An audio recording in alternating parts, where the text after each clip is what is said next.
so really nice to meet you, Irving. So I just want to first start off with saying, how are you doing today? How am I doing today? I'm doing great. I way better than yesterday. I had lower back pain and I did some hamstring stretches and I feel Oh awesome yeah. today. So I feel happier than yesterday, which is good. I think stretching is such a awesome way to relieve tension in your body. People underestimate it. I underestimate it. So Yeah. Yeah, yeah. definitely yoga is also really nice with us. And before we get into the deeper questions, what's something that'll make this podcast experience unique for you? Well, I think just being interviewed is a unique experience, right? Like I don't think many people have an opportunity to be interviewed or asked questions and then recorded in front of a camera. So I think just by doing this, it's already unique for me. Cool. Amazing. So I want to just get into it. So who are you and what do you do? Yeah, who am I? Well, I guess that's a good Tough question. question out there. Yeah. Right off the bat, Chris. That was supposed to be the easy question, but okay. Yeah. I mean, I think the cliche answer is that I'm a human being. And I think Mhm. I'm just like many other millennials trying to figure out my purpose, trying to figure out what am I supposed to be doing with my day-to-day life and how do I fit into a society that's driven by value through money. And Yeah. yeah, so I think that's who I am. And what do I do? I think I'm figuring out how to fit into that narrative. So Mm, I'm a project manager, account manager. I was a developer in software before that. And before that, I did a bunch of other things before I ever got into tech. Um, and yeah, I think I'm trying to figure out how to bring value to people and bring value to my life in the modern age. So. yeah, that makes a lot of sense. Like figuring out how you fit into the bigger picture is definitely like, the overall broad thing of like what you do. So I really want to ask like why do you do that? So like is it to like fit in or is it to, just like give value? Like what is the drivers behind why you do that? Well, I want to feel like what I'm doing day to day is bringing value to others because I think if you can bring value to others, you're ultimately bringing value to yourself. If it's all about you, and just what is best for me, um, I don't think that's a very deep life. I think that's a very narcissistic way to live.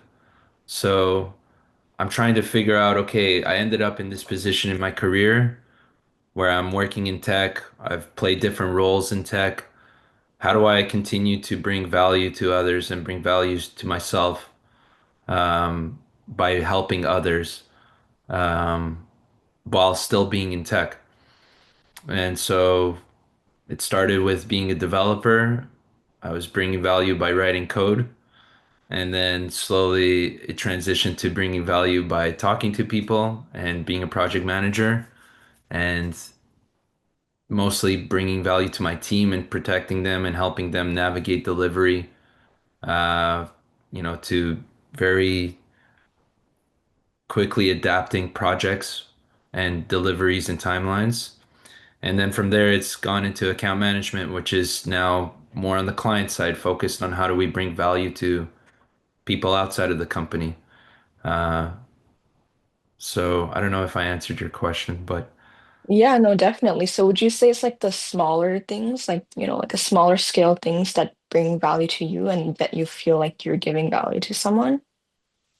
yeah, I think when I see people get excited about a product that we deliver or a service that we deliver, that makes me feel good. When I see my team, feel proud of the work that they're doing or, you know, feeling that they're engaged in the work that they're doing. They're actually trying to produce something in tight deadlines, and they feel like they're actually building something of value. That makes me feel good.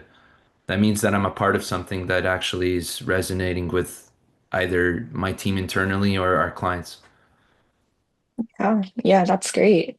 And so I just want to go back to your past a little bit. So I know you've done a lot of different things from starting your own skincare brand to, now working in tech. So, just walk me through your thought process a little bit and give me maybe like one lesson that you've learned from that whole journey of your career. Yeah. I mean, even before skincare, I was in logistics and I was selling roses at graduations and flowers at graduations. I was working like 4 months of the year, and then the rest of the time I was traveling. But I think if I had to sum it up, I'm a person who, when they're curious about something, it doesn't take much to not try it out. And there's a blessing and a curse there, right? Like not everything needs to be tried out. But Hmm. I can't resist most things to, at least try once and see how it goes. Um, Skincare, the lesson that I learned, so it was a brand called Theos Skincare that I launched with my mother, who's a dermatherapist. And actually, I'm sitting in her basement right now, which is her Yeah. office that she used to operate out of during COVID. Oh, that's great. And yeah, and I think the lesson I learned there that working with your family or people that you're close with is a very different type of relationship and takes a very different kind of engagement than working with people who you're not close with. Because all your personal things feed into Mm, the business operations. yeah, like you're carrying a little bit of baggage when you're Yes. interacting with someone. For Yeah. better or for worse, for better or for Yeah. worse. Yeah. And it takes a lot of patience and a lot of nuance to learn how to navigate that because, well, running a business is already challenging and dealing with like your own personal like qualms or, you know, positives and negatives between you and your relationship with your family or friends is a whole other challenge. So I think that's the biggest lesson I took from there. But yeah, I went to college during the time that I was doing skincare, and I learned game programming, and that ultimately landed my job at TTT as a Unity developer. Nice. And what would you say like brought you into game programming? I feel like that's a little bit different than skincare. Was it just like curiosity or was That's a it like jump. That you've is a always wanted to definitely make games, right? Yeah, I mean, my whole life I wanted to be in video games. I always Yeah. wanted to. I was obsessed with the mechanics of how you make video games, like how you think Mm, about like how does the person actually interact with the controller and move the joystick and click this button or click this combination of buttons and it does this thing on the screen. Like since I was a kid, I was obsessed with that. So I ended up going into game programming, learning it. Um, maybe I shouldn't have deviated so much. Maybe I should have focused fully on skincare, but I think the skincare project was something that my mom wanted me to be a part of to learn more of the business side of things. But in terms of this passion for producing skincare and using skincare and selling skincare, it dwindled after a while, and my passion really was in tech. At first, it was game programming because I wanted to be in video games. But then I ended up getting a job at TTT, which wasn't video games, but they used the same tools that I learned in school. And mm. yeah, and then passion transitioned from video games to tech itself. Yeah. And would you say it was like a little bit of a struggle having that little bit of a transition from like your passion of video games to like full on tech? Yeah, definitely. I think I I I I multiple times hesitated to stay in the current company that I stayed in because I wanted to keep pursuing video games. But ultimately I stayed because of the people that I was working with and the opportunities that I got through those people. Um, and so I also kind of outgrew video games as a consumer. So I think that it was just a Mm, timing thing. Hey, Irving, I was going to ask you what elements of your gaming developer dreams is still alive in what you do today? Like, there's probably, even though it's different industries, are there elements there that are still alive? Give us a quick answer to that. Quick answer is that I always wanted to be a director or in charge of a studio or a game project, and I think I'm getting that opportunity in my current position right now. I'm in charge of multiple projects and multiple accounts. So, yeah, I guess just leading a team, making decisions, that was the dream in video games, and I'm kind of doing it now in tech. So, Awesome. Awesome. yeah, Maybe, Krisha, nice. let's switch the focus to the upcoming panel and see if there's some insights that Irving can share there. Yeah, definitely. So you are running this panel on the 27th, Agents of Change. So what is it about and what can someone gain from it? yeah, I think Agents of Change is inspired by a conversation me and VJ had hiking Panorama Ridge, Oh yeah. and yeah, of all places to have ideas for panels. Yeah. But I think it's what inspired it is that, you know, in both of our journeys, I think VJ and mine, we've done a lot of different changes and pivots in our careers, and we've helped, I think, others who by proxy see what we've been able to do, uh, figure out their own changes and pivots. And I think Agents of Change is just bringing all of that together to try to show people that it's okay to make different moves in your career, whether staying in the same position or same industry or same company. There's always a room for improving and inspiring others and inspiring yourself to actually take action to make a difference and change the course of your current trajectory. So that's kind of why we're doing it. But what was your other question? Sorry.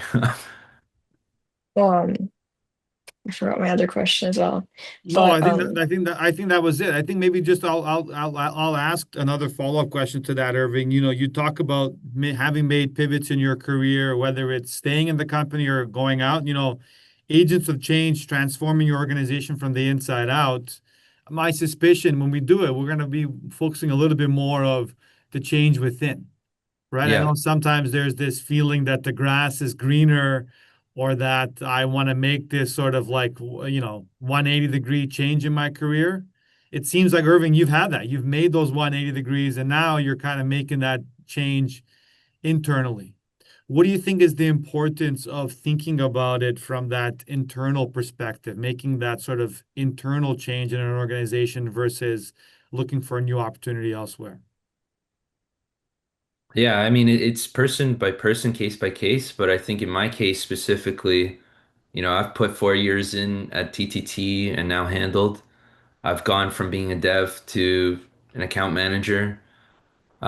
I think to throw all that away just because things aren't maybe going as fast or going as clearly as you imagine it in your mind, in reality is a bit of a wasted opportunity. And I think a lot of people have that position that they're in. And I think what I really want to prove with this panel is that you don't have to just get up and leave because it's hard to make it work where you are right now. I think you can put more intention and more action into figuring out how do I actually make the change I want to see and inspire others in my company to make the change they want to see also, while not abandoning ship, while actually just, you know, adding more sails to the ship and making the ship even longer and stronger to go through all these crazy waves that we're going through in life and with tech and everything that's been happening in the world. So I think, and just to add one more thing to that, I think the lesson I got from that is only because I did make those pivots and I saw that, oh, okay, I'm in logistics selling flowers. Now I'm in skincare. Now I'm in game programming. Now I'm in tech. Each time you set up a new pivot, you are starting from scratch, more or less. Not fully. You're learning lessons, you're bringing them over, right? But each time you make those changes, it's a lot of work. And if you can make it work where you are right now, believe it or not, that's less work, and it's actually, uh, you already have a team, you already have people you're comfortable with, you have a place to grow. You just have to figure out how to inspire others to follow your dreams and to figure out how to fit your dreams into that organization. I think that's the biggest lesson for me. Yeah, that is wonderful, Irving. It was such a pleasure talking with you, and I really appreciate the conversation. I wish it could be longer, but thank you so much for joining us today. Thank you so much. Of Oh, nice course. try, Krisha. I'm going to jump in with one rapid fire question here. This is still being recorded. Okay. Irving, quickly, we love to get into the vulnerable, the unique questions with most connected. Who's the Irving behind the scenes that we don't get to see, whether it's at work or in this podcast? Tell us a little bit about the Irving that we don't get to see. Well, I mean, maybe people get to see it, but maybe not as much as outside of work as in my personal life. But as cliche as this is, I think I'm a lover and a fighter. I love my people very deeply. I love my family. I love my friends. I love my girlfriend. I love the things that I do in my hobbies. And I'm a fighter because, well, I love jujitsu. I do jujitsu. That's a fighting martial art. And I really stand by, certain opinions that are, I don't know if they're controversial or not, but they're my opinions and I like to stand by them and I will argue and fight for them to be validated or at least heard. And so I don't know if that's any different than I am in my workplace, but that's how I would summarize myself. A lover and a fighter. And Krisha, a last question for you. We'll wrap it. What do you take? What do you learn from us having this conversation with Irving, Krisha? Like, how does it apply to, you're at the onset of your career. What can you take away from our time with Irving?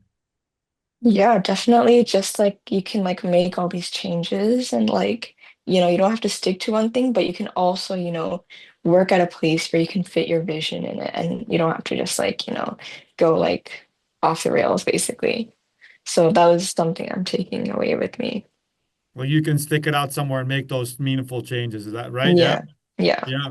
I agree. I think that was beautifully said, Irving. I love the analogy of the ship and building the Hmm. ship and recognizing that it's actually a lot of work to make that transition. Like if you go elsewhere, it may seem like it's the easier thing, but yeah, that's beautifully said. And it reminds me of like, I would say 80-90% of my clients come to me thinking they're going to want to leave and go work elsewhere and they end up staying in their job and they actually make it work where they would. I'm so surprised. It's like it's such a surprising thing that happens. I think they realize they see the hardship in me, all the gray hairs I have about pursuing and starting your own business, and like, don't do it, don't do it.